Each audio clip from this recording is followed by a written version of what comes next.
Start that. Welcome to today's Ask the Expert webinar, Beyond the Test Scores, Navigating Mental Health Support Through College, from Application to Admission and Beyond. Very important topic. I am here with the Chesapeake Center's psychiatric nurse practitioner, Karen Hennessy.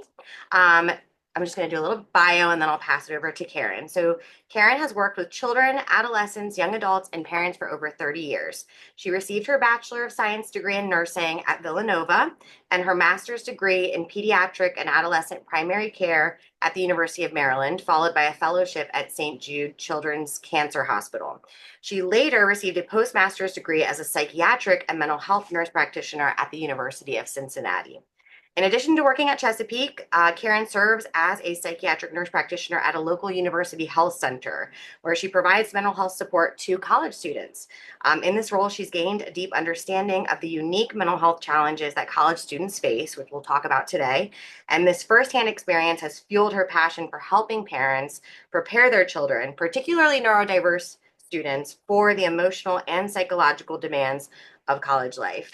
I couldn't think of anyone better to cover this topic. So Karen, thank you, and I will pass it over to you. Okay, thank you, Julianne, so much. And I guess it's good afternoon. Good afternoon, everyone. Thanks for taking time out of your busy day. I hope this is helpful to you. Give me 1 second to open up my slides here. Okay, there we go. All right. So, whether you're a parent of a student that's already through this process of finding the college that your child's going to go to, or you're somewhere in the middle of it, or you're just starting this process, we're going to cover a lot of topics just generally related to college and college mental health. And so I think we'll find something that hopefully will help and give everyone information. I am also a mom of three young adults, so I've been through this process, and sometimes I feel like my mom experience maybe gave me the best perspective, in addition to, I guess, what I see as a provider that works a lot with college students. But I feel really passionate about this particular presentation and sharing with patients what I have learned. Because I think if you start early enough in this process and you plan and you really think about what it is that you're all looking for and what's important for your child, then I think that really helps to mitigate some of the challenges, and to set your child up for success the best way that we can. So, college, we do call it the great rite of passage. And I'm going to start by saying congratulations to any of you parents out there of seniors. Um, you have a high school graduate almost, and the light is at the end of the tunnel, and you are about to send them off to college. So, congratulations on that. There's been a lot of planning and working that's been involved with that.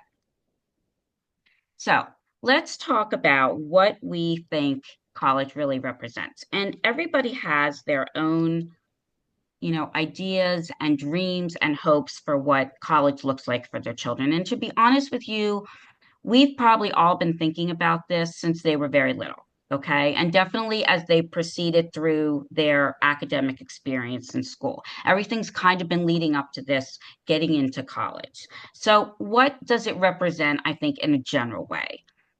Certainly intellectual growth, self discovery, exploration, new experiences, broadening their awareness, and expanding their social circle. I think all of us would agree, especially those that have been through the process, that it is a complex one. And that, like an onion, very many layers to peel away until you get to the final destination, which is taking them and dropping them off. Okay. So today, what we're going to do is we're going to peel away those layers a little bit at a time, and kind of break it up so that it's not quite as daunting as it is. Okay. Um, and so we're going to start with what I think is important place to begin, and that is the pre-college years, because I think to get the best perspective on what it feels like for these kids in college, we have to step back a little bit and look at what they've kind of experienced before they've gotten there. Okay. So we're going to look at just the teenage mental health timeline overall. Okay. And since 2012, anxiety and depression in high school teens has been on the rise, okay? And it affects all demographics. It affects urban, rural, and suburban. So it doesn't, mental health does not play favorites. It affects everyone. The Department of Health and Human Services reported that 3 million teens between the ages of 12 and 17 have had at least one depressive episode, and 2 million of those kids reported that it was crippling enough to impair their daily function. NIMH reported that 6.3 million teens, about 30% girls, 20% boys, have an anxiety disorder, and probably that statistic is on the lower end. And then finally, the Child Mind Institute reports that only about 20% of young people with a diagnosable anxiety condition actually get treatment. So, and I'm sure these statistics probably don't surprise you because I'm sure that those of you that are watching today, either your own child or somebody that you know is experiencing something similar to this. So these statistics, like I said, probably don't surprise you. So the question then is, why are our young people suffering? Like, what is going on? Some people would say, well, they're spoiled. Maybe it's because they're coddled. We helicopter too much as a parent. So I will admit I am guilty in all three accounts to some level of all of that. Um, and probably most of us are. We want the best for our kids. We're going to, we want whatever it takes to give them great experiences, to love them, nurture, give them a great education. Um, but unfortunately, it is a lot more complicated than that. I wish that's all it was. But there's so many factors to consider in looking at why do our teens feel the way they are. So part of it is that this is the first generation post the 9/11, okay?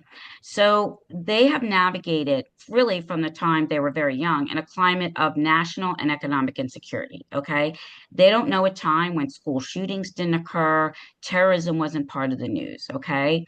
They hit puberty at a time when technology and social media have transformed society, how we communicate, engage with each other, how we entertain, how we do business.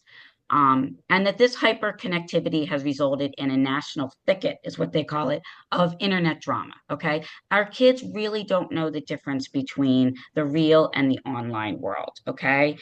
The other thing that we can't forget at all is that these are still COVID-19 survivors. And while it has been 5 years since COVID-19, I see it in my practice all the time. Um, our kids are still really suffering the effects of that, both academically, emotionally, and socially. So that plays into this whole, or it's part of it that plays into this. We then look at what they're experiencing in high school and the stress that they go through. So there's lots of competition in everything. They're young, they're resilient, but they're still feeling it. And it's in academics, it's in sports, it's in the clubs that they do. They're feeling a lot of expectations. They're feeling it from us, from teachers, from coaches, and they're putting a lot of expectations on themselves. Lots of peer pressure. They're looking at each other, they're comparing themselves. They feel that everybody is doing better than they are. They're measuring themselves up against their peers all the time. It's part of just their developmental trajectory and the fact that peers are so important at this age. It's part of the fact that they see everything in social media that's going on. So peer pressure has elevated to such a significant degree, so much more than when we were younger. I know I'm much older than everybody here, but probably even when you were younger, peer pressure has just taken to a different level. Okay. They put a lot of pressure on themselves. In many instances, our teens are their own worst enemy. They're balancing a lot. There's a lot on their plate: schoolwork, outside activities, sometimes a job. There's a lot going on. And as a result of all of this, they don't get enough downtime. Okay. They don't get enough sleep. They don't eat well enough. They sometimes don't get enough exercise. So there's all of these pieces going together that leads to the stress that they're feeling. And like I said before, yes, they're young. Yes, they're resilient. Yes, their bodies can handle, stress and whatnot. But it does take a toll after a while. Like, we are not meant as human beings to function as machines. We have to be a holistic person. we have to have all of this in order, just to feel good and healthy.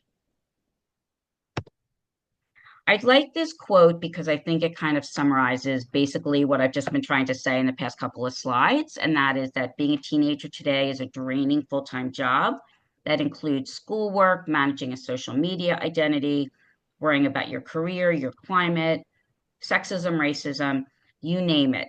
Every fight or slight is documented online for hours or days after the incident, and it's exhausting.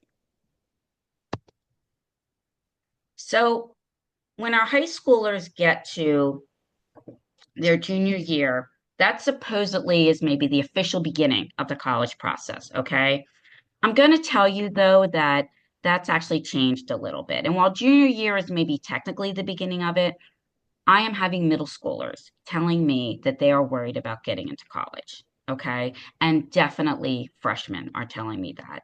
Whereas 10, 15 years ago, it was really that junior year that that stress began, but that's no longer. Kids are thinking about it way ahead of time. Okay. So, what goes on in that junior year? Well, they're taking their highest rigor classes, okay, whether they're in AB, IB, honors, college prep, okay. Um, they know that this is the last full academic year that college that will be on their college transcripts, okay. The college admission is going to be looking at their, what their academics, what that trajectory has looked like, and they're comparing, have they, if they try to challenge themselves, are they taking higher level classes every year? Okay. So that's why they know that that junior year is so important. It's not that some colleges don't look at senior year, but it's primarily this junior year that, and they know this. Okay. That's when they're taking their PSATs that count. That's when they're taking then their SAT or ACT. Some of them are taking prep courses. So their time is taken up. Okay. In addition to all the other things that they're doing. Okay. They're now juggling prepping for SAT or ACT, taking those tests. There's a lot of anxiety that goes into that. Okay. Um, then they're trying to start to schedule college visits. A lot of that starts the second half of junior year, maybe over their spring break, maybe just taking a couple days off. Sometimes over the summer, but you try to get those college visits in when the college is in session so your child can really get a sense of what it feels like. And then they finish that junior year, usually exhausted. I'm going to tell you that. And that summer is when that kind of college application comes into play. Now, we encourage, especially for our kids with ADHD that struggle with any kind of executive function issue, to really work on that college application during that summer. Because when senior year starts, I'm telling you, it's like putting your foot on the accelerator. Okay. Now, not everybody is organized, and sometimes they put off writing those essays or getting that college application, but this is really time consuming. And depending on the amount of application at schools your child's applying to, can be a lot of applications. So many colleges do use that common app, the one college application that many of them accept, but some colleges don't. And then even the ones that accept the college app, the common one, the common app, there's like little mini essays contained within them. So my point is that it is extremely time consuming. And so that's why I encourage it to get as much done as you can that summer, because if not, you're starting your senior year with that looming November 1st deadline. And there's a lot to do in a short amount of time, and time goes quickly. So again, as those of you that are in the process know, that November 1st deadline is for that early action or early decision. Okay. Early action meaning these are the applicants the school's going to look at first and kind of take first priority. And even though they may not tell you this, it's those early action and early decision, and maybe the EA2s and ED2s where the scholarship money is going to go the quickest. Okay. So if you wait for a regular admission or you're doing a rolling admission and you're a little bit later into the senior year, you may not get as much of a financial package or scholarship because it tends to go out with those November 1st deadlines. Okay. But though you have to do a lot, you are finishing the application, finishing the essay, making sure the transcripts get sent, making sure that whoever teacher or advisor is writing the letter, making sure all of that is in, okay? It's a lot on their plates. And then finally, you've got everything in, and then you sit and you wait, okay? And that is its own stress. And usually those decisions start to come in maybe in December, somewhere mostly between December and March. But if it didn't work out the way you wanted, and sometimes you don't get into the school that you wanted, you're waiting sometimes till into March. And that's extremely stressful as well. So let's look at what makes up making that decision to, what do we think about when we're picking colleges? Okay. So first and foremost, we have to be realistic, and that is that college is extremely expensive, and so finances have to be considered. Okay, do the schools that you're applying to offer scholarship? Okay, do you want your child to take out a student loan, and if so, do you have a cap on how much you think is reasonable for them to take out? I so encourage you to have very honest and realistic conversations with your kids. Most of us as parents have like a certain amount that maybe we've saved for or allocated or that we feel is a reasonable amount to spend or that we're just capable of spending, okay, to contribute to their education. So, you really want to have that conversation with so that they're not shooting for something that's super financially out of your range and really probably their range. You want to start those conversations early so that then your list of schools includes schools that you know are financially feasible. You definitely want to look at if they know what their major is or a general area of interest. They're interested in engineering. Well, who has strong programs? Okay. They like health. Okay. Well, who has the type of majors that they like? The big universities tend to have, there's a lot broader of a spectrum to choose from in terms of majors. It doesn't mean that they're better. I'm just explaining to you that you'll see that when you're looking at schools that are big versus middle size and smaller schools. You definitely want to, you're considering location. Do you think your child, or does your child, do they prefer urban? Do they prefer rural? Do they prefer suburban? Most kids have a sense of that before they start looking at schools. And if they don't, trust me, they will figure it out once they get on that campus. Okay. They get a sense when they're doing those visits. No, this feels to this or that. I don't like this. So they'll begin to understand what they like and what they prefer. I'm sure your college counselors have talked extensively about having a few safety schools, those schools that you know that your child, will, very highly likely get into based on their GPA, their scores, what the school's kind of like midline acceptance, rate is and whatnot. You definitely want to have some of them because the application process really doesn't make sense in many, or the acceptance process, I should say, doesn't always make sense. Okay. You will see kids that have these dream resumes and all kinds of things on their application not get accepted to schools and it will floor you. Okay. And there's no rhyme or reason. Maybe the school had too many applicants of kids, from this area, or they needed a certain oboe player. So they picked this one versus that one. Really, behind the scenes and what goes on, we have no idea. But that's why you want to have safety schools. It's great to have those dream schools. It's great to have those reach schools, but you want to make sure that your child's not in a position where, oh gosh, we didn't get into any of these, and now what do we do? What I can't emphasize enough is about the right fit. And we're going to talk a lot about this as we move through the presentation, okay? More important than that USA and News Report ranking, what sounds prestigious, what sounds good. Your teen, your child will flourish if they are in the place that really is the right fit for them. And not every school is that. Not every kid can navigate a campus with 40,000 kids. Not everybody wants to be in a rural campus, okay? You have to know your child. They have to know themselves. And that's what really needs to be the focus of when you're choosing a college. And then the other thing that I talk a lot about, which doesn't get talked enough about, is evaluating your teen's readiness to even go at this point in their life. So what does college actually require? Lots of different things, but I put down what I think is the most practical and realistic here. And that is motivation, self initiation, flexibility, organization, strong time management skills, maturity, a desire to get where you want to go, and a clear vision of what you want that next step on your path to look like.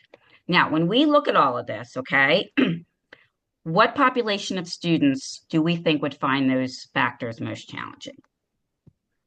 And that is our children with ADHD or really any type of learning disability. Okay.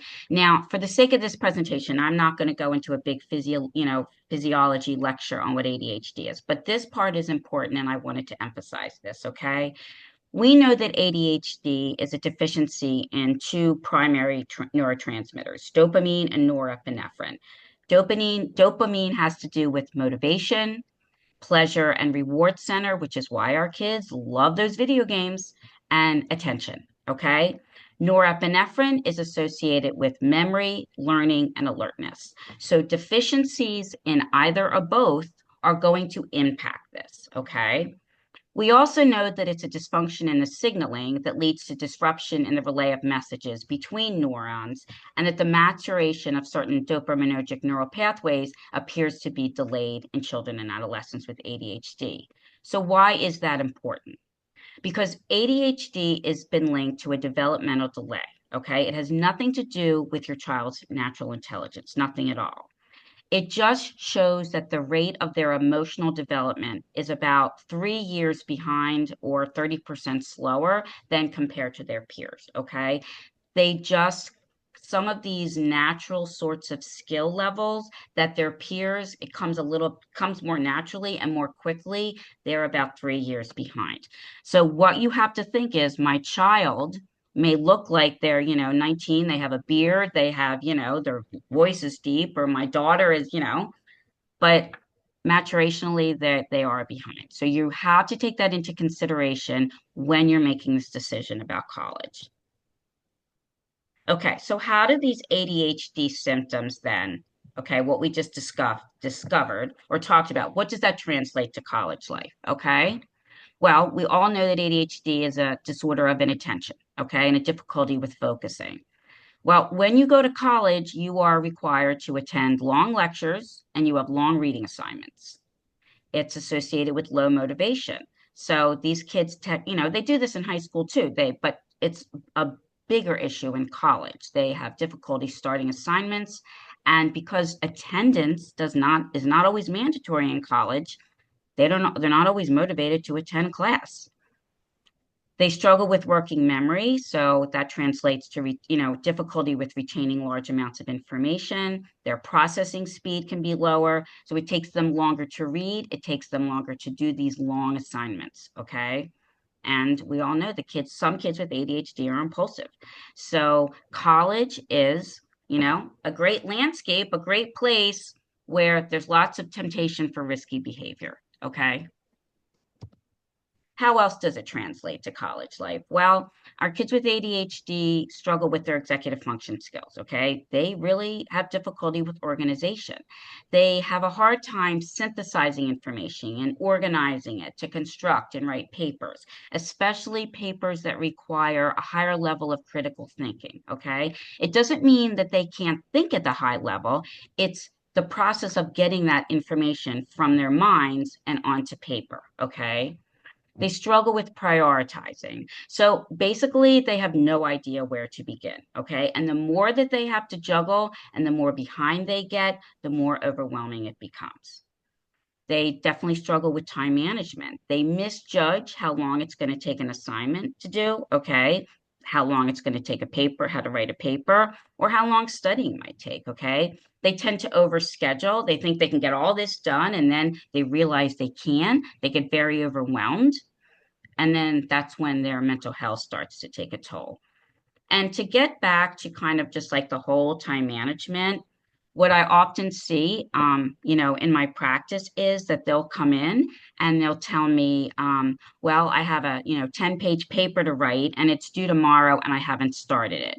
or I have a midterm later tonight and I haven't started studying. Okay. And sometimes I have to tell you that sometimes by the end of these sessions, when they're telling me all of these things, and they're a little bit, some of them are casual, some of them not, but I think I'm more stressed than they are by the end of these conversations.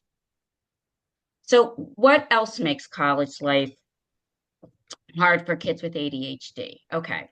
Well, up until now, they have had a very structured academic day. They go in somewhere between 7 and 8:30 a.m., depending on when your school starts, and they go for many consecutive hours. Okay. They don't have that anymore. They could have classes for a couple hours on a Monday, Wednesday, and Friday. They may have one class on Tuesday and Thursday. They may have hours in between their classes. There's no structure at all. Okay. And that's hard for them to figure out how to manage their life when there's not that structure. There's a lot of more stress at college, okay? Because as time marches on into the semester and things start building up, it gets harder and that stresses them out. They have more responsibilities, okay? They have to do their laundry. They have to make sure they get to the dining hall to eat. Some of them are paying their own bills. If they're living, off campus, they're paying their rent, they're paying utilities, okay? There's just a general increased need for more organization because their college is preparing them on some level for their adult life, and that requires organization and managing their time and managing their day. Um, there's a lot of challenges in relationships, okay, with roommates, with friends that you meet initially that end up not being as close as you thought they were, with relationship with significant others. This is all going on in the confines of, balancing, all the classes that they're taking and whatnot. Um, they have a lot of free time, okay? Some kids will take that free time and overextend themselves with too many activities and which is too much, or they'll spend their free time doing video games, or they'll spend time with friends, or they'll sleep. Okay. But kids, especially, with ADHD, they're not good in managing time. And, the main thing is, the gatekeepers aren't there anymore, which is us. There's not that parent that's there to monitor, okay, you should be doing this or making sure they get to this or that. Okay. We drop them off and they're on their own. Even with you checking in, we don't have a camera on them. Okay. So we don't know what's going on. And just the whole altered school environment. Okay. It's just so different from high school and anything that they've experienced before. So now we're going to talk about the next thing, which is college readiness. Okay. And I just can't say enough how important I think this is. Okay. So, let me go back. Julianne, I skipped ahead. How do I get back? Sorry. Um, do you have the back arrow? Oh yeah, let me see if I can. Sorry about that, everybody. Where's my back shift? You There we might. go. Yeah, Okay. there it goes. Okay, sorry about that. Okay. So what determines college readiness? Okay, well, this is with all kids, but especially with kids with ADHD. Okay. And there's two really main things that researchers have looked at that helps to determine college readiness. Okay. And one is a sense of self-acceptance, which we also call self-determination or self-awareness, okay? How well does your child know themselves, okay? How well do they really know who they are, okay? How well do they understand and accept their strengths and their weaknesses and their overall capabilities, okay? Do they frame their own self-perspective? Do they see their challenges as a blessing or a curse? And how well do they make their decisions based on their understanding of themselves? Okay. And have they ever been allowed to fail, which is really important because these are the things that help them to cultivate that sense of self acceptance. When a person understands and accepts who they are, they can then set realistic goals and they can work with a deliberate plan that sets them to both meet their challenges and to gain success. I just wanted to make a quick comment on that too, because this comes up in our like college and career assessment is when you're thinking also about the readiness and of self acceptance and who you are. It's also the factor of like who you think you're going to be in college, like who your ideal self is versus who you actually are. And, a lot of times we like sign up for these classes or, do these things that we think we're going to get up at 8 a.m. or I don't know, just all of these things have a play. So I think that was one thing that really stood out to me was like really, truly like knowing yourself and not just who you think you will be once you get to college. Right. And yeah, Julian, thank you so much for saying that because, college, it's a rigorous academic and social environment. Okay. And we expect, their kids, when they get there, are expected to navigate that independently. So that's a tall task. The other thing that you really want to ask yourself is how well does your child self advocate for themselves? Okay. We have been the solution finders for all of their problems. Okay. We find something for whatever's going wrong. We figure it out. I'm not saying they don't have anything to do with it, but for the most part, we've been leading the way. Okay. So the question then is, do they recognize themselves when they need help? Okay. And how independent are they in asking for help? Are they ready to work on their own behalf for things like setting up their accommodations, talking to their professors when they're struggling, communicating whatever their needs are, and watching to see how much they do this in high school is a very important kind of precursor to knowing what's coming ahead in college. Our job as parents is to slowly let go in terms of these types of tasks and allow them that independence to grow and to flourish, okay? Because this is going to lay a foundation also for self confidence and a sense of self purpose. When they're seniors, let them do all the, and even starting really junior year, they should be doing the talking, okay? When they're struggling, let them talk to their teachers in high school. Let them start to figure. Let them come to their 504 and IEP meetings if they have them. Okay. Get them involved. This will start to build a skill set and a toolbox for them. Oh, okay. Well, I did this in high school. So I guess this is what then I need to do when I get to college. Okay. There's what I call a parent internal checklist that not only do I really recommend the parents start talking to their kids about this, but that they're keeping kind of these things in their own mind as what's going on. And that's something as what does your son or daughter, are they talking about what they want their college experience to look like? Okay. Do they have a vision of this? All right. What's important to them? And it can be anything from a major or meeting new friends, but what is it that they're talking about? Okay. You want to think about, are they really ready to live away from home? And how far is far away? An hour in a car or an hour on a plane? Because it makes a big difference. Okay. That ability to come home quickly on a weekend makes a difference. Are they ready to be independent enough not only to navigate and manage their schoolwork, but their personal self care? And I mean things like taking showers, doing laundry, eating when they need to eat, all of those things. They've got to figure this out in a day. Are they ready to do this? Okay. Start those conversations junior year. Okay. I think a little before junior year, it's too abstract for them to really, but when the college conversations are coming up so much in junior year, I really think that's a good time to start these conversations. But continue to explore this with your child and continue to make your own observations as a parent. The other thing that I need you to really think about is who is driving the bus here, okay? Who's taking the lead? Is it you or is it your teenager? So, like when you go on these college visits, are you the one in the front asking the questions and they're in the back looking at their phone? Or are they showing any interest at all? Okay. Go back to that internal checklist, okay? Do they know what they want?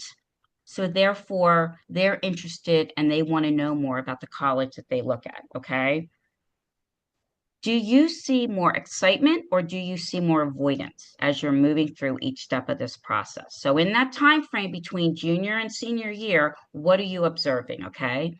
Are they curious? Are they pursuing on their own how to find out information, okay?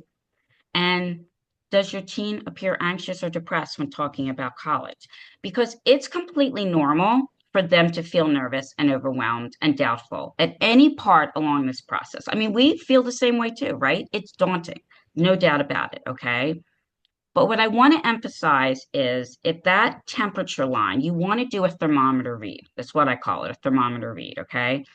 And if it's reading below 98.6 on a consistent basis, meaning that they just appear more distant about it, then you really want to start asking some hard questions.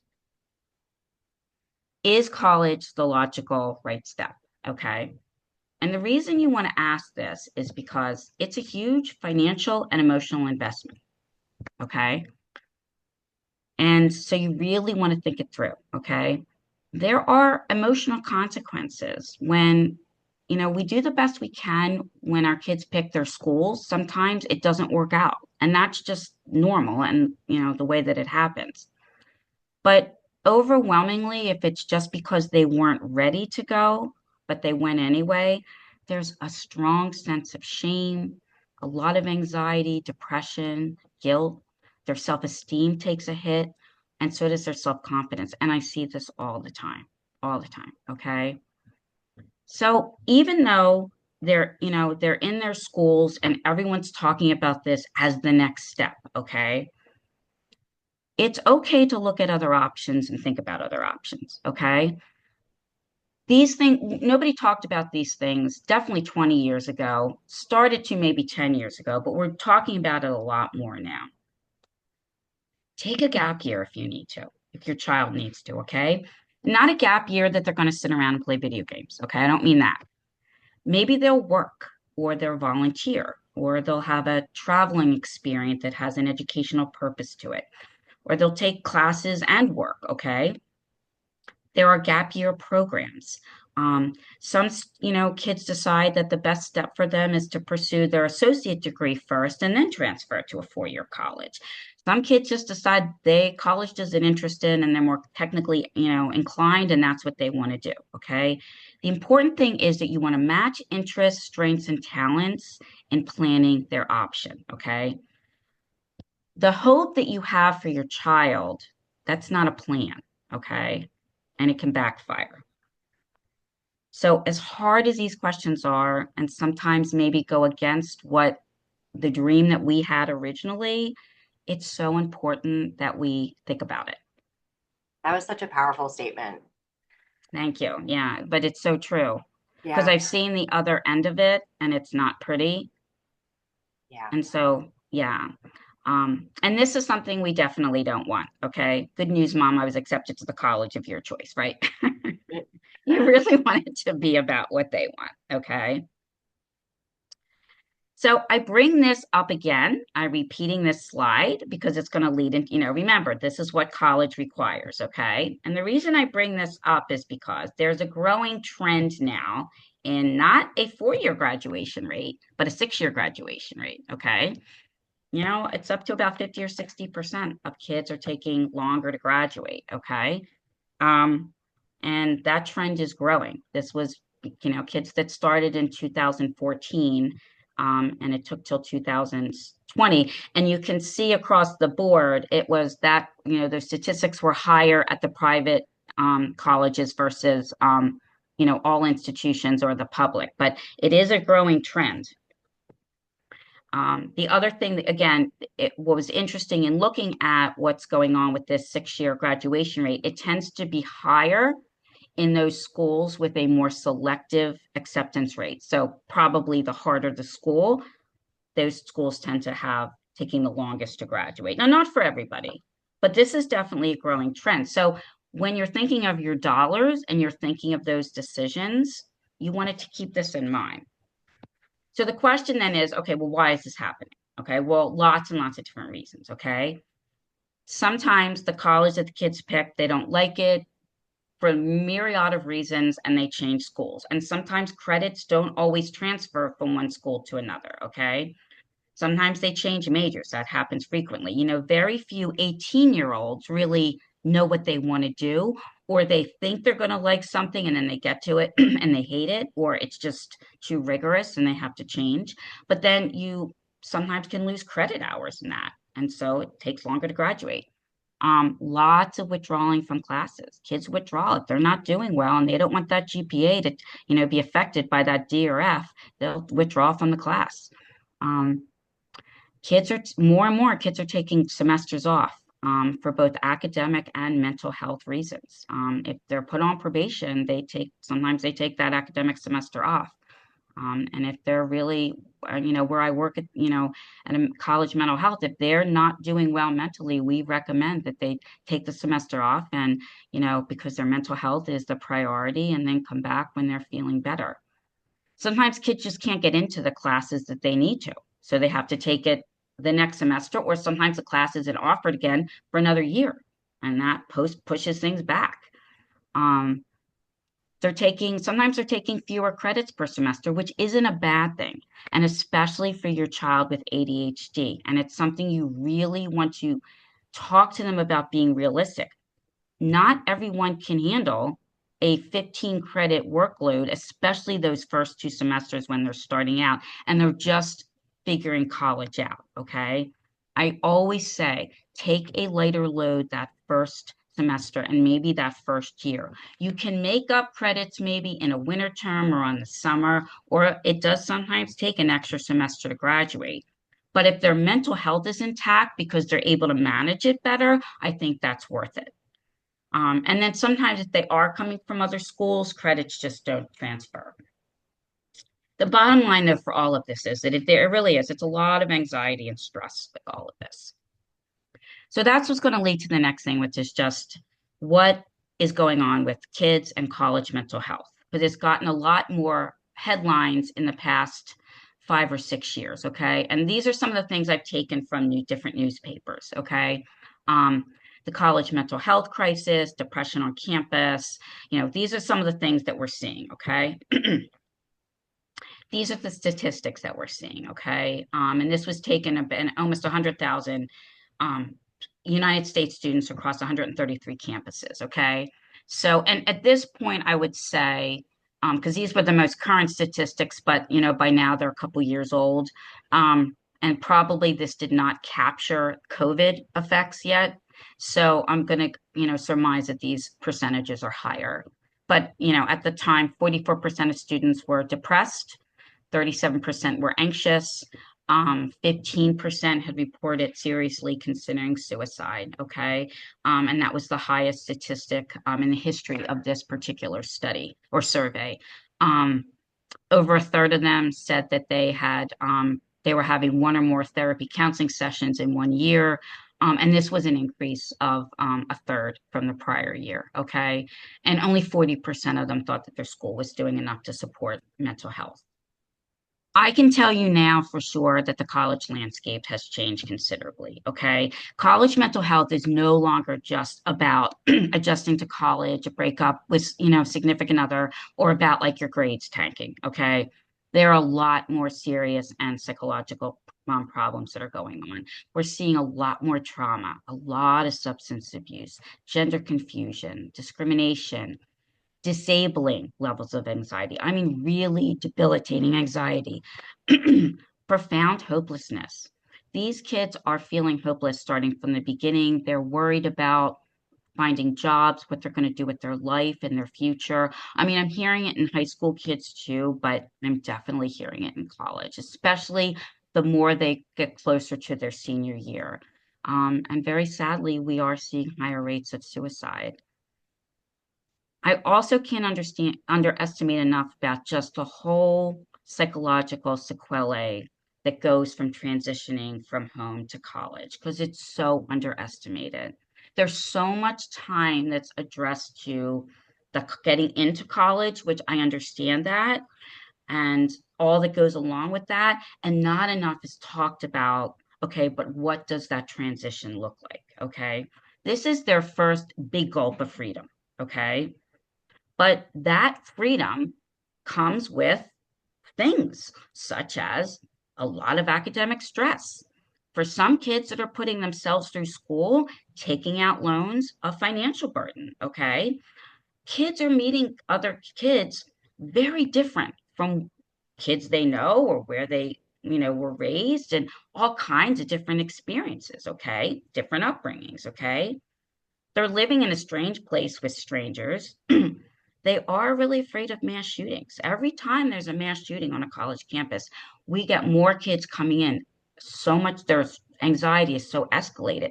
Could it happen here? Yeah, God forbid it could happen anywhere. There's just an overall greater sense of confusion and anxiety in this generation of college students, okay? And it is this generation is the we are seeing the highest levels of stress and psychopathology in American history. Going back just to again, this, transition to college and underestimating this, it's just so important that you talk to your kids about what this transition is about, okay? Especially once the decision has been made and they know where they're going.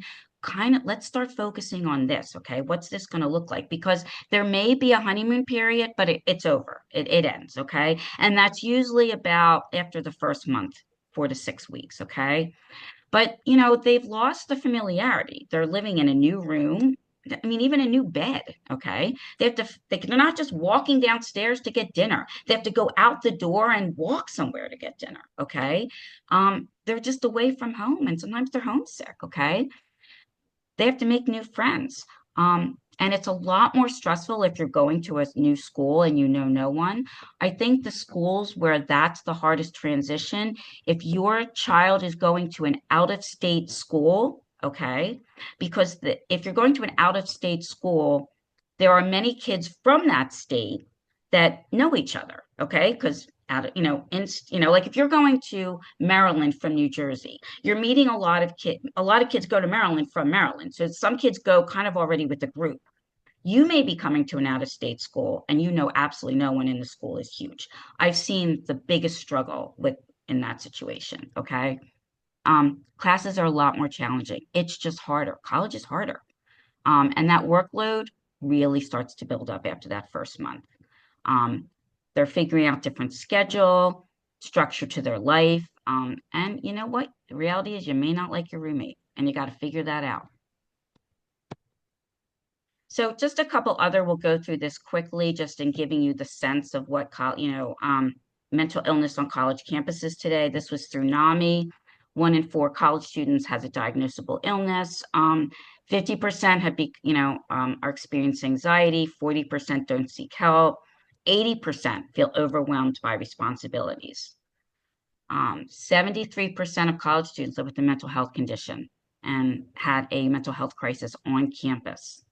64%, according to NAMI, who dropped out of college did so due to mental health. And just from a psychiatry standpoint, 75% of lifetime mental health conditions are diagnosed before age 24. I mean, this is the onset typically of bipolar disorder, schizophrenia. So, the statistics are higher just anyway. Um, there's been a 30% increase in college students seeking appointments at the university counseling centers. Now, their statistics are a little bit different, and I happen to agree with this one. I see more anxiety than I see depression. Don't get me wrong, I definitely see depression, but I see more anxiety than I do depression. So why are they so anxious and depressed? Okay. Well, going back to what we talked about with that whole high school process and what it took to get into college, a lot of them are burned out before they even get there. They're tired. That's what they tell me. I'm tired. Okay. Well, it's only October. Well, I was tired before I even got here. I was tired my senior year of high school. I was trying to do so much. They feel that intense competition. Okay. They felt it trying to get into college. If, the more of a top tier school that your child attends, everybody is top tier and they're feeling that. Okay. GPA, GPA, GPA. That's all they hear about. That's what they're thinking about. Okay. So much social anxiety, fear of missing out, fear of not fitting in. A lot of financial anxiety, not just because kids are paying for their school themselves or taking out loans. I hear a lot of kids talk about the guilt that they feel because if they're not doing well or they don't like the school and their parents have spent so much money and they're talking about it, okay? So kids really aren't taking it for granted. They feel guilty about it. Um, so much uncertainty about their future. Oh my gosh. And that they're so worried. Will I get an internship? Will I get a job? I'm not sure I like what I'm doing. I don't know what I want to do. Okay. So they feel uncertain, and that creates stress for them. Um, and then their lifestyle habits. I mean, we all know college students have terrible lifestyle habits. They don't sleep enough, they eat terribly. Some of them get enough exercise, some of them are really sedentary. If they're bringing those gaming systems to school, they're definitely more sedentary. Um, and, there's trauma that goes on college campuses. And then again, these kids that we're still seeing, we're still product of, they were COVID teens at one point, and they're still bringing those issues with them.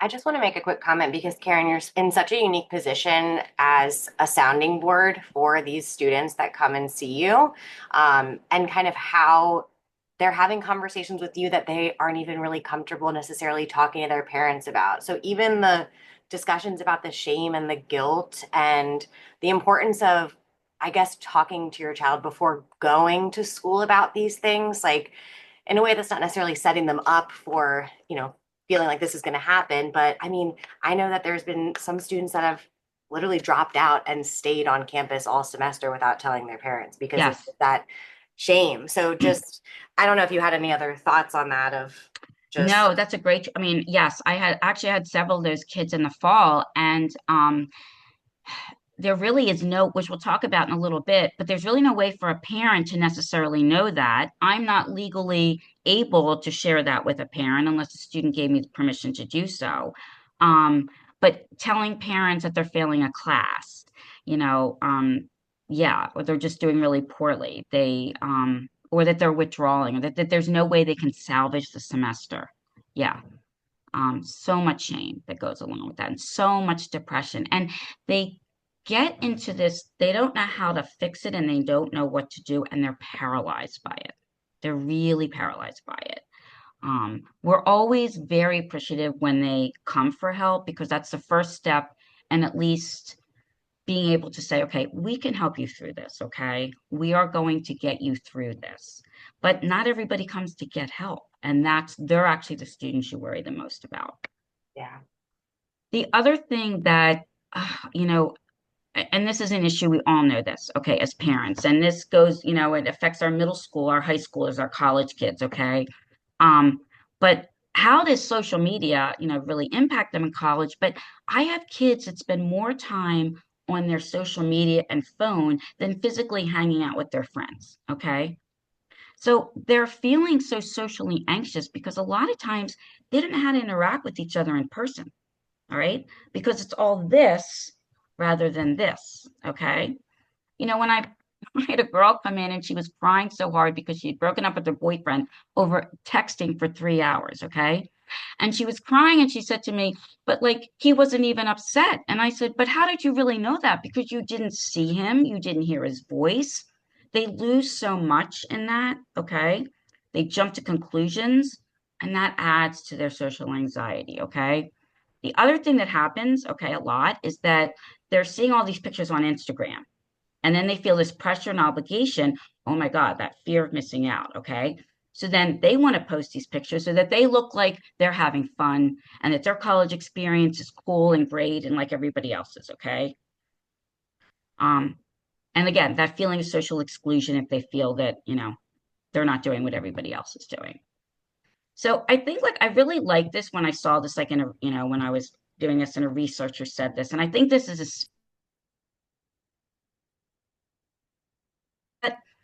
but it is really like a bunch of puzzle pieces, okay? It's like this hypothetical bag in which they're putting puzzle pieces in that they collect. And there's one for every activity and experience, starting with orientation and advising and their classes and, their friends and cultural events and everything that makes up their college experience, okay? But for some kids, that's all it is a jumble of pieces, okay? They don't know how to put it together into a picture. So, what are colleges and universities doing this? Well, about 2016, so almost 10 years ago, when the suicide rate, things were really escalating, the statistics were getting worse, okay? Some universities, if they could afford it, they did start increasing like what they call rapid access services, okay? More walk-in appointments, more crisis intervention. So kids could get in and kind of get that first appointment when they're in very high crisis or stress mode, okay? But the problem is that there's not often ongoing treatment after that. Okay. Like, what do? You might get them through the crisis, but oftentimes that's not enough. Okay. Again, if schools can afford it, yeah, they're hiring more counselors. Maybe like there's, have psychiatric NPs that can, prescribe medication and whatnot. But there's a lot more, like there's just never going to be enough mental health support on a campus to meet the needs. And, what a lot of talk has been about, like we have to start doing a better job in building resiliency and preparing our high school kids for college and our college kids for adulthood. That's where we really need to be putting our focus. Um, just to give you a perspective of what the college counseling centers look like. So the recommendation, I mean, this is outrageous. I know you're like, what? But like basically in a college campus, one therapist for every 1,000 to 1,500. Okay. That sounds kind of crazy, but that's what it is. Okay. But more realistically, it's about 1,700 to one. Okay. Better in smaller institutions, worse in larger. But yeah, that's not so good, is it? Okay. So now we're going to talk about that preparation because that's the important piece here. Okay. What are we doing to help make this easier? Okay. So that summer between high school graduation and starting college, when they're getting ready to leave the nest, it's a really short summer, okay? Because they'll graduate sometime in late May and early June. They may or may not go to an orientation midsummer, and then most colleges start somewhere between mid-August and beginning of September, okay? So it's a short summer, okay? Sometimes that's when they're signing up for their classes. I would recommend signing up as early as possible. The choices are better, the earlier that you register. Okay. Don't wait for that last for that class registration slot because your kids are just going to get whatever's left. Bad schedules, classes they're not interested in. Okay. I'm going to warn you as parents, it's a very expensive summer. Okay. You're going to have that credit card out on a regular basis because college kids need a lot of things. Okay. It's an emotional summer for them. Okay. They're juggling summer jobs. Sometimes they want to spend time with their friends. Okay. Because they're not going to see them. And it's a hard time for you as a family. A lot of nostalgia, especially if it's your first one going off. Okay. You might want to plan a family vacation because this will, you're thinking they're going off. Like our life is going to change as a family. Okay. What you want to pay attention to is how's your son or daughter acting. Okay. Again, very normal to be nervous. I'm not disputing that at all. But are you seeing more concerning behavior? Really, a lot of avoidance. Are they isolating themselves? Okay. Just not themselves because they're depressed. Do they seem sad? Is this building because they're really just getting so nervous about going away? And again, this really just has to do with more with what you're going through with that empty nest syndrome. 3 times, yes, I will tell you, it was hard each time. It didn't get any easier. Okay. Keep the communication going. Okay. Talk, talk, talk. Talk about how college is different from high school. Okay. Just the shift in the logistics alone. Okay. You could have a class size with 4 students. You may be in a lecture hall with 400. Okay. Um, Talk to your son or daughter that, okay, attendance may or may not be mandatory, but why is it important to go to class? Okay. How much more engaged they're going to feel in their process if they're going. All right, not staying in bed.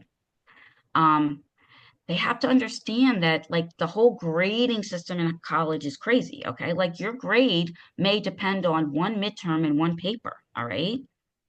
Talk to them about like a syllabus.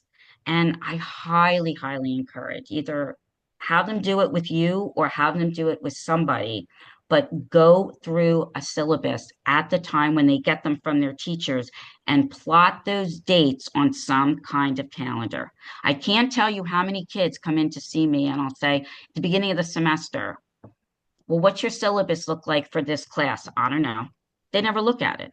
Okay. So sometimes they don't even know when things are due. That's how assignments get missed. That's why they miss quizzes or they don't know what's coming up. You got to talk to them. That is their lifeline for that class. Okay. For every due date, that syllabus is their lifeline. Okay. It's how they're going to track their assignments. Most students who struggle those first few semester do so, the ones that do are the ones that are the most ill prepared for really understanding the difference between college and high school and really understanding the academic expectations. So we're going to ask and we're going to plan. So When you're going to visit colleges, okay, I thought these checklists would be important for everybody. When you're making those little visits and they're touring you around and they're giving you the dog and pony show, okay, dig deep. Ask a lot of specific questions, especially if you have a child with any type of learning difference, ADHD, any mental health issue, okay? You want to know about what resources are available and how accessible they are for students, okay? And you want to talk to other students and parents because you want to, if the school tells you, oh, yeah, we have X, Y, and Z, well, are they just talking the talk or are those things really, available and easy to access, okay? You might want to ask questions about like, do the schools help at all with student transition? This is becoming more of a thing, especially in smaller schools where it's easier to do. They might have what's called a first year experience. So for freshmen, it's literally a 1 credit class. And so many times a semester, they're meeting in groups with their advisor. Somebody's checking in with them, okay, to see how things are going. Sometimes schools will have like a summer program where they kids can go on campus the summer before, take a class, live in the dorm, meet other students, take study skills class right on the campus. Okay, you want to look into these things. Okay, because again, they can significantly help in that transition. Accommodations. Make sure you have copies of your child's 504 plan or IEP, okay? Because when you go to the ADS office, or actually your child goes to the ADS office, that expedites it if you already have that plan in place, okay? You want to look at tutoring services. Okay. What's free? What do you have to pay for? Most colleges have a writing center on campus. That's usually free. Okay. But you want to find out everything that you can. Some schools have, special programs. The University of Maryland has something called Succeed. Okay. It's a special program for kids with ADHD or kids that are on the spectrum to help them with their executive function and organizational. It's a great program, but it's expensive. Okay. So you want to look into all of this. Okay. You want to visit the counseling center when you're there. Okay. You want your son or daughter to know where it is in case, they may need it later on. You want them to learn the process. How do you set up an appointment? Okay. What sorts of resources are there? Maybe if they don't need a therapist individually, but what kind of group support is there? Okay. Find out the resources as much as you can because some of this information may influence your decision to say, this school offers better things for my child. Again, quickly just going through mental health services on a college campus and what that looks like, because not everybody really knows what this. If you don't have it, never had a child in college before, but most colleges have what's called CAPS, a counseling and psychological services. And usually the way that works is that your tuition entitles your child to so many sessions of free counseling. Okay. Usually somewhere between 6 and 8. Okay. And it can be individual therapy session. All right. There's a long wait list. By mid-semester, they may not get in. Okay. It just might be that they don't have enough, they've run out of counselors and the wait list is too long. Okay. After those 8 sessions, though, there's nothing else. So they either have to be referred out to someone in the community, or kind of figure this out on their own. All right. Sometimes these CAP centers will have, like I said, group therapy with, college, a lot, group of kids experience anxiety, maybe one on social skills. Okay. Like these are some of the services that they'll offer. Okay.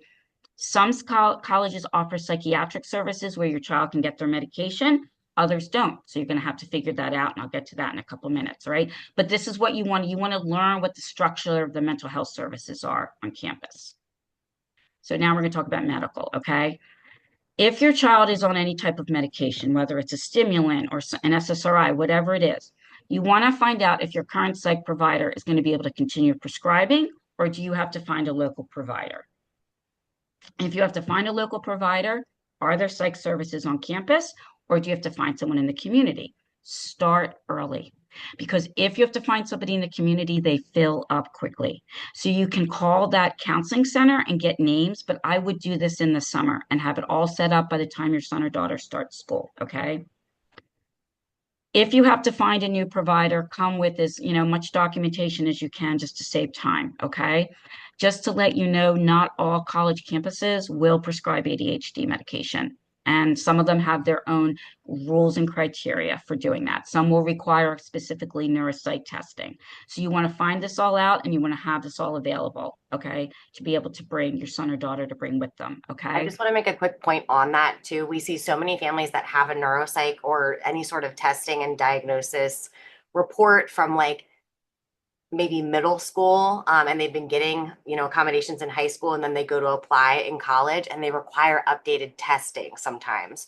So just make sure you have all of those questions answered and, trying to do that the senior year so that you have all of that in place. So it's not a surprise when you go to apply for the accommodations and then you're kind of Right. scrambling. Yeah, thank you, Julianne. The other thing is prescriptions, okay? So you want to find out where's the closest pharmacy. Is it on campus? Is it off campus? Okay. I mean, most campus schools have CVS's, most of them all have them nearby, but maybe there's one on campus and that's more convenient. Absolutely critical, okay? You have to keep all your prescriptions in a concealed lockbox. I can't emphasize that to you enough, okay?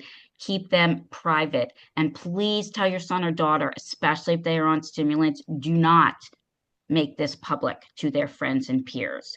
Talk to them about the illegal practice of stimulant diversion. It is becoming a rampant problem on college campuses, okay? There have been situations where kids have shared their stimulants and someone has died. Okay. So, and then they become legally responsible for that because they gave them a controlled substance without a prescription. Okay. There are personal and financial consequences to this. Please, please talk to them. Okay. Um, do a role play with them. If somebody, because their friends are going to ask, they absolutely are going to ask. If they find out in any way, especially if they're on Adderall, okay?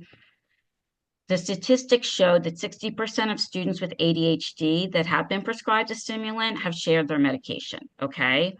And 75 to 90% of students who have misused stimulants say they got it from a peer who was prescribed medication, all right? So role play with them. They can say anything from, hey, if I give you medication, I'm going to run out. Or, hey, if something ever happened to you because you had like some weird side effect or reaction to the med, like I couldn't, I would never forgive myself. Let them practice what they will say to their peers because trust me, they will ask them. Okay. The other thing is just practically speaking, you want to know where a local urgent care center is. Is there something on campus? Is there something because your son or daughter is going to get sick at some point, probably in 4 years. So you want to find out where all of those, kind of facilities are. Ugh, if it's not broken, please don't fix it. So many high school students will say that they feel very optimistic about leaving their problems behind. College is a brand new start for them. They don't think it's going to be nearly as bad as high school, so they decide that they don't want to take their medication anymore or they don't need therapy. Okay, so they just decide that that's it. Not a good idea. Okay.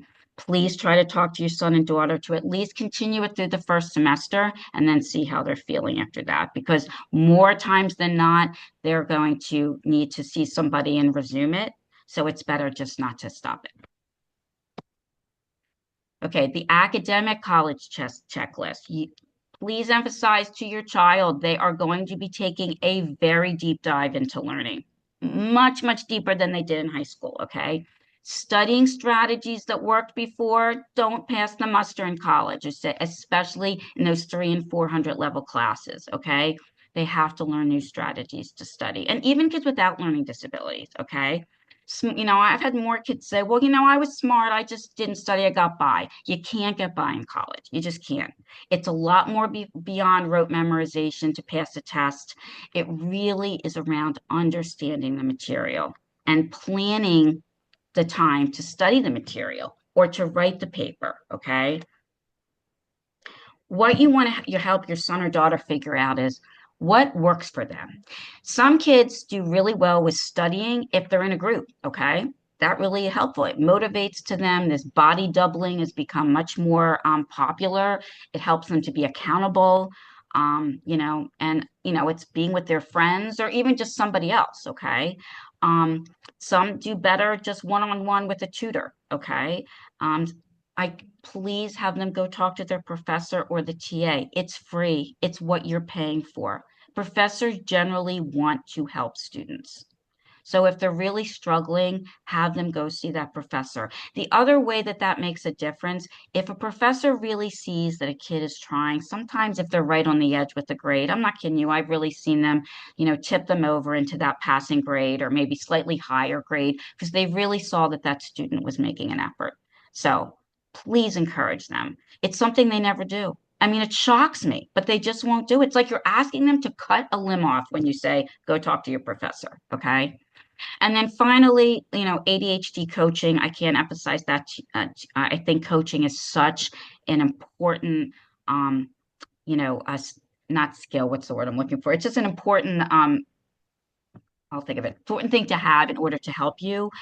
There has actually been research that shows that for every hour of ADHD coaching, there's a 0.4% increase in GPA at the end of the semester. Okay. No way. That's a Yeah, great yeah. stat. And remember, tutoring is about building knowledge and explaining knowledge. Coaching is about helping to build organizational strategies and executive function skills. So it's different. Okay. Resource, that was the word I was looking for. Okay. Everyday life skills, the college checklist. Okay. These kids are coming, they don't know how to do their own laundry. You know, um, they don't know how to manage their own medication or wake themselves up for classes. These are these sort of life skills, but without knowing how to do it, it's stressful for them. Okay. So anything that we can do to mitigate, so by high school, they should be able to do their own laundry. Okay. Um, that summer before senior year, maybe even senior year, if you trust your child to be responsible, mature enough to do this, have them manage their own medication. Okay. Have them set their own alarm to get up in the morning. All right. They're going to have to manage money. If they have a job, if whatever, they're going to have to learn how to do that. They're going to have to figure out to schedule time for eating. And you want to talk about healthy eating because I have, these kids come on and they'll admit to me, I eat crap. I feel badly because I know it's because I'm not eating healthy. So there is awareness, but we want that to translate to, okay, well, how can we do a better job with that? Um, when your child moves into an apartment, can't emphasize enough about air fryers, okay? They're quick, they're easy, and you can really eat healthy with air fryers. Big advocate of air fryers, okay? Um, how are they going to keep track of their room key or dorm key, their meal card, plan card, okay? You want to talk about these things ahead of time. And then finally, like keeping their side of the room picked up. Nothing causes more roommate friction than when one side of the room looks like a disaster with lots of dirty laundry, smelly socks or underwear. Okay. Cause a lot of problems. I hear it. Trust me. Okay. So these are the things you want to talk to them about life skills. And then just kind of some miscellaneous thing for you as a parent. You can join a parent Facebook group either for your university, the university itself, or sometimes for your child's particular major. You learn a lot from other parents. I always think other parents are our greatest teachers. All right. Um, please have your son or daughter map out their schedule and how to get from building to building, especially if they're on a really big campus, because that's overwhelming. The other thing is, I know this sounds crazy, like what's this doing in here, but I can't tell you, like last summer, how many sessions I was on with parents and their child, and the argument came up about bringing their gaming systems. Okay. You have to have conversations about that because more time than not, this is a huge deterrent. Okay. When I tell you this is the cause of a lot of bad grades, I'm not kidding you. So they'll tell you it's because it's their way to be social or it's their way to de-stress. You have to really know if they're going to be able to, successfully be or attempt it in a healthy way, let's say, okay, and that it's not going to take over all of their time. And I think this is my favorite slide of all because I think the first time when I, was taking my first child there, it kind of like appalled me a little bit, and that is this: your child turns 18. You are still the Bank of America. You are paying the bills, but now you have no rights. Okay. What does that mean? Well, because of FERPA, the Family Right and Privacy Act, which protects the privacy of a student's educational records, you have no legal access, okay, to their grades, to anything, nothing. So if you want to see what their grades are, at the end, they have to sign a consent form. Otherwise, you'll never see it. Now, a lot of kids will say, "Oh, this is great." Never. I've seen parents use leverage like, if you want me to pay for it, you're going to sign this, consent form. Okay. The same with your child's medical records and HIPAA, okay? If you want them to sign a consent form ahead of time at the counseling center, or if there's a health center, anytime you think you may want to talk to a healthcare professional, whether it's medical or psychological, they have to sign that consent form, or you won't be able to do that. And I'll tell you why it's really important to do that ahead of time. God forbid your child's in a crisis, okay? Don't you really want to be able to talk to somebody? And unless they've signed that form, nobody can talk to you. And that is a bad feeling for a parent. I've seen that happen. Okay. So get those things done ahead of time. And then finally, the transition. Okay. What kind of proactive steps can we take to help to monitor for problems and to take action when needed? Okay. So, early, symptoms. If your child is starting to decline emotionally, okay. If their stress, anxiety, and depression are causing problems, okay. Is it interfering with their ability to study? To keep up with school? Are you starting to see that? You want to get help before their grades start to be affected, because that will increase their stress and anxiety even more. Okay. You want to ask them very specific questions. Are you getting exercise? Okay. And if they're walking around all day, that's fine. Okay. But you just want to make sure that they're out and doing something, that they're moving. How much sleep are they getting? And again, how well are they eating? Are they open to learning about things about like mindfulness and deep breathing and yoga? Because there's all kinds of things like that on a college campus. Okay. Please FaceTime with your son or daughter at least once a week to visibly see how they're doing. Lots of parents text every day, maybe, okay. Talk to them on the phone, but please look at your child FaceTime, because that's when you're going to see, are they losing weight? Do they just appear depressed to you? Does their energy seem low? Is there just general affect depressed? What's the tone of voice like? What's their general appearance look like? Okay. Are they showering? Are they taking care of themselves? You know your child. You will be able to see, in that, FaceTime, if your child is struggling or not.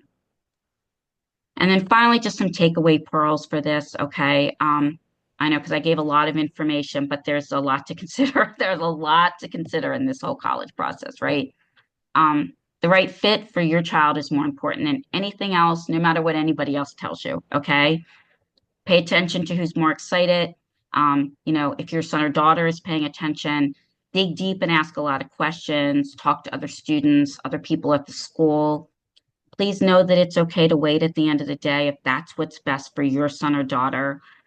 Success has nothing to do with the prestige of the college someone attends, and let your son or daughter find their own way. A healthy balance and a well-adjusted college student are the best things that you could hope for as a parent. And then, this is reality. It's scary. College is hard. It's different. It's not a cakewalk. It's not for the faint-hearted, but it is one of the most rewarding and fulfilling experience in your child's life. Okay. And if they engage in deliberate strategic planning, both before and after college, both before and during college, it really, really can be wonderful. And just as, as a final reminder, this is the whole thing right here, right? This is the purpose of why they're doing this and what we want for them.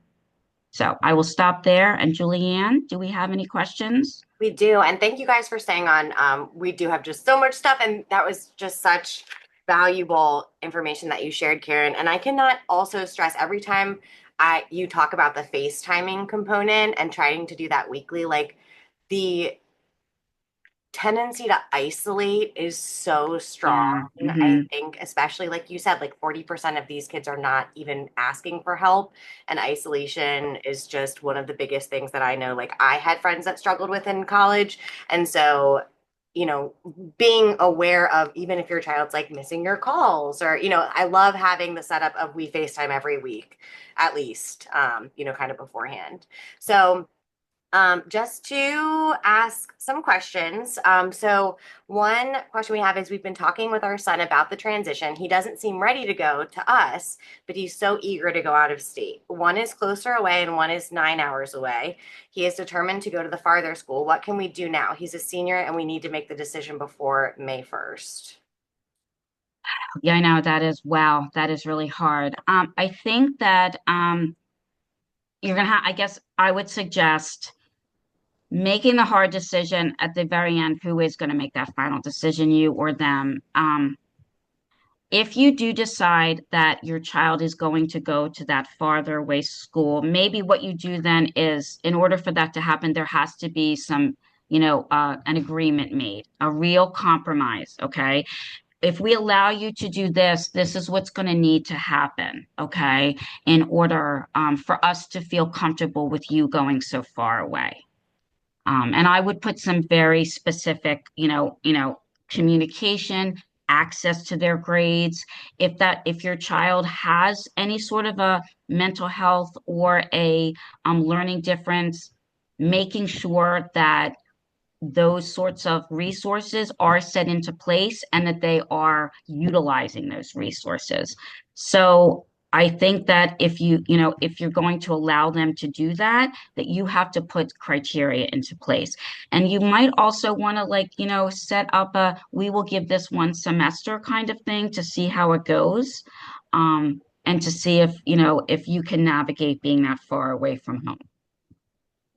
Love that. And I was also thinking, even if it's not ADHD, although, I think executive functioning and ADHD coaching can be helpful no matter what, but a lot of families contact us and get set up with a coach before their child goes to college. And that coach also, there's just like kind of different consent stuff. Like the coach can kind of be in communication with the parents. It's different for every coach, but basically you can, know that they are meeting with them more frequently, or, you have that kind of piece. But I love the idea of having that agreement up front. Yes. I thought that was great.